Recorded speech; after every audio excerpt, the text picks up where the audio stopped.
The labour dispute between Canada Post and its unionised workers that has dragged on for more than a year and a half is no closer to ending after workers voted to reject the latest contract offer from their employer.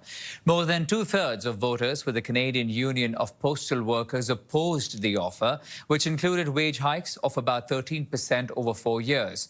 But the plan also called for the addition of part-time workers, a provision that the union staunchly opposes. Canada Post says part-time employees are necessary to keep the postal service afloat. Let's now invite Jim Gallant, negotiator with the Canadian Union of Postal Workers. Jim, good evening and thanks for your time. Good evening. Thanks for having us on. So this was supposed to be the final offer from Canada Post, with over two-thirds of the union members now rejecting that proposal. What happens now? Well, I think that two of the things you said in your opening might be incorrect. First off, that we're no closer to an end.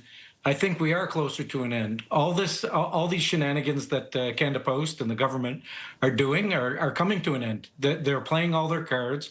Those cards aren't right. And you talked also about the fact that the union didn't like this. Well, we always say that the union are our members, and the members didn't want this. That's what the message is right now.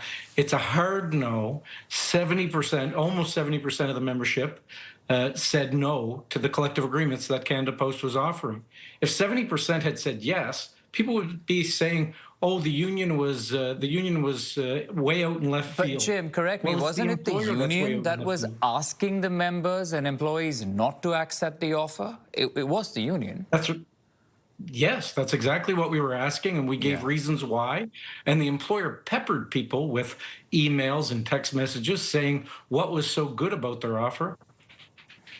And that didn't convince the membership to vote for their offers. You know, you did say, though, Jim, that they're running out of options. Now, we know that the vote that opened July 21st was administered by CIRB after Minister of Jobs and Families intervened. But do you not think this also opens up the chances and possibilities of a back-to-work legislation or a binding arbitration as another option for the government?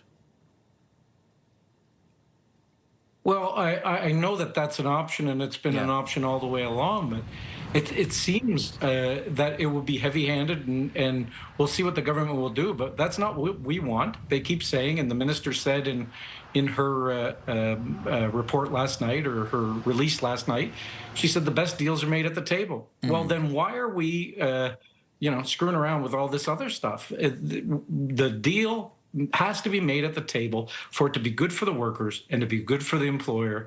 And that's where we need to go. And the employer and the government have been playing games.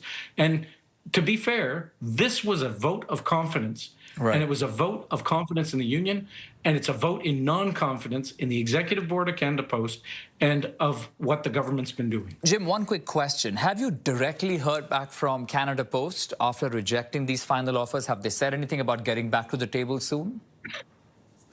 No, not at all.